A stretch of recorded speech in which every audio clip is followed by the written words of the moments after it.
Shabbat Shalom. Okay, you may be seated. Okay, with a show of hands, who knows exactly, off the top of your head, Jeremiah starting in chapter 1 all the way through chapter 2, verse 28? Anyone know that? No? Okay, cool. We're going to go over it together. So, to make sure we're all on the same page, it starts off with Jeremiah, and they're going through the timeline. They're this is who Jeremiah is. And God is hey, you're going to work for me. You're my prophet. I like you. And then goes on, and he has 2 visions.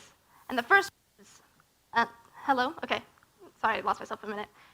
Is an almond branch.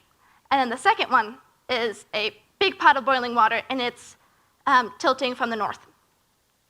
And then God is hey, Jeremiah, guess what you're going to do? You're going to go put things in order. And don't be afraid, I'm with you, you're fine. Because Israel at this point had completely turned against God, and they're suffering all these terrible consequences, because that's what happens when you don't go with what God says. It even says that the priests and the prophets and even the rulers were not going to God. They were just doing their own thing, thinking that they'd be fine. They were not. And Israel, because they're nah, we're fine, we got this, they're not ashamed of anything that they've done. They're sitting there thinking that they're in the right. And so God at the end is hey, Israel, you've been relying on all these idols. Rely on them now. Ha! So, if we go back, we have Jeremiah chapter 1, verse 5. I'm sure everybody knows this verse. It's before I formed you in the womb, I knew you, and before you were born, I set you apart. So that goes the same for all of us, because we were all formed by God in our mother's womb, and he knew us then. Even before he did that, he's always known us, and he's always been with us, and he set us apart. We are different. We're not like the world.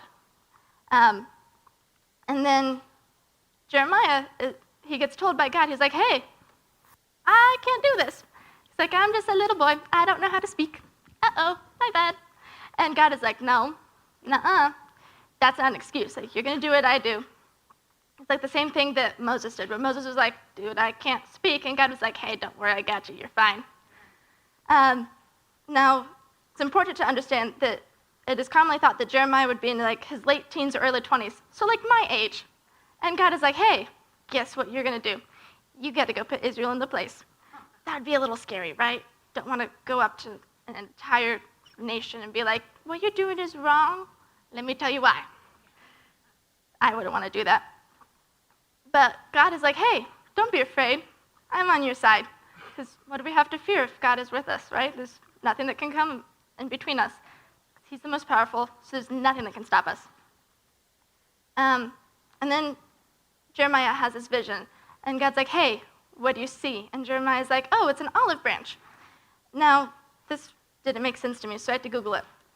And the almond, I'm sorry if I pronounce this wrong, I don't know Hebrew, is called shaked, sorry if that's said wrong, which sounds like shoked. So almond sounds like watching. So it's a play on words. And so by doing this, God turned the symbol of an almond branch into a visual pun for God's watchfulness. So now when I see an almond tree, don't know why I keep saying olive, it's going to remind me that God is watching and he's always there. And that's really nice to know. Plus, in Israel, the almond tree blooms first. And it signifies alertness and awakening and readiness, because that's always how God is. He's always watching over us. He's always ready to go. And we got to be ready. And it also, he says that he's going to fulfill his word, because God doesn't turn his back on any of his promises. All of his promises are still for us, totally applicable. God never doesn't keep his word. And then he asked him again, he's hey, Jeremiah, what do you see now? And he's oh, it's a boiling pot tilting away from the north. Weird, right? Because who wants a boiling pot of water? Think about it. You got hot scalding water coming down. That hurts. And it's coming away from the north because there's all these kingdoms in the north that didn't really like him, didn't like Israel. And so God's hey, well, Israel's been not with me. They got to be punished. So is that going to happen? Kingdoms in the north are coming down. But don't worry, it's not all bad, because God is like, no, I'm still with you. You're not going to completely lose. I've got you. Because even though life gets tough, we're still going to end up on top. And then you get to chapter 2, which is a little bit like, I don't know, it's more, not as happy as the first part. And God is like, hey, you guys were supposed to be completely committed to me. You're supposed to be priests and my prophets. You're supposed to be like the first fruits of the harvest. You were my people, and I wanted you, but you completely turned your back on me. And he's like, you guys, you felt a catastrophe, because if you're not with me, then you're against me. It's a problem. Don't do that. And he's like, what fault did your fathers find in me that you went away from me? Which, to me, it's like, oh, we have the future generations coming up. I mean, they all walked out that door. If we find a fault in God, monkey see, monkey do. They're going to be like, oh, yeah, right. God's not completely good now. Uh-oh, I'm going to turn away. And that's not good, because now our next generation is turned away. And then just starts a never-ending cycle until eventually someone stops it and goes back to God. So we have to stay with God so that we don't end up having generations of rebellion. And then, like, the priests were asking, where is he? Like, they're, like, struggling. They're not like, hey, where'd God go? They're just like, oh, guess he left us. They don't even, it says that the Torah experts do not know him. So the ones who completely studied the word, just like the Pharisees did not recognize Jesus, even though they studied stuff all the time and totally should have, the priests did it again. Like, history just repeats itself. It's not good. And then the prophets did not prophesy for God. Said they turned to Baal, and they were like, hey, we'll work for you now. Even though Baal isn't real, guys. It's a name. It's maybe a statue here or there. It's not real. Why would you do that? You can't get words from someone who's not a thing. It's not Toy Story, guys. It's not real. Your toys are going to come to life and tell you stuff. That's not how it works. And then God's like, come on, guys. He's like, I'm going to contend with your children's children. Like, I'm going to keep fighting for them. I'm not going to let them keep walking this way. Because our actions do affect the future generations, but God is not going to let us just walk away. That's bad.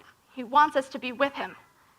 And he's like, and then in chapter 2, verse 13, he's talking about Israel, and he says that they have forsaken me, the spring of living water.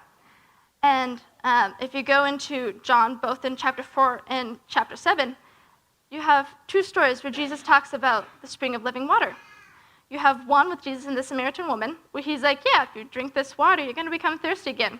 But if you come to me, I'll give you living water, and you'll never thirst again. And she's like, what? That's confusing. And then later on, he's at the Feast of Tabernacles, and he's like, hey, guess what? This living water, yeah, that's the Holy Spirit. Because if we go to him, we get the Holy Spirit, and then he's always with us, and what more do we want, right? And then God goes on, he's like, hey, Israel's done all these things, and it's not working for them, it's actually working against them. Like, the rebellion is working for this. Like, the false prophecy is not helping them, it's harming them. All these actions that aren't for God are not going to help you, they're going to hurt you. So why would you do them? And he's like, in Israel, man, they only care about me when they're in trouble. They get stuck in a rut, and they're like, hey, help me. They don't come to me any other time. They're not offering me sacrifices. They're not helping me. I want a relationship with them, which is the same for today. He doesn't want us to just be like, oh, man, times are really hard. Well, hey, God, some help?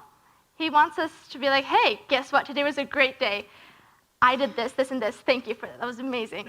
And he wants to have an actual relationship with us. He doesn't just want us to use him as like a supernatural vending machine where we are like, hey, pray to you. Coin in. Now, give me my money. Like, whatever you want. That's not how God works. God needs a working relationship with us. He's alive. I mean, you wouldn't go to, like, your parent and just, I don't know, ask them for a house, right? That's ridiculous, unless you have a working relationship with them. If you don't talk to them for 20 years and then you just, you're homeless and you're like, hey, can you buy me a house, please? They're not going to buy you a house. That's ridiculous. why do you think God would do the same thing if he's supposed to be our Father? You need to have a working relationship or else it's not going to work. So yeah, there you go.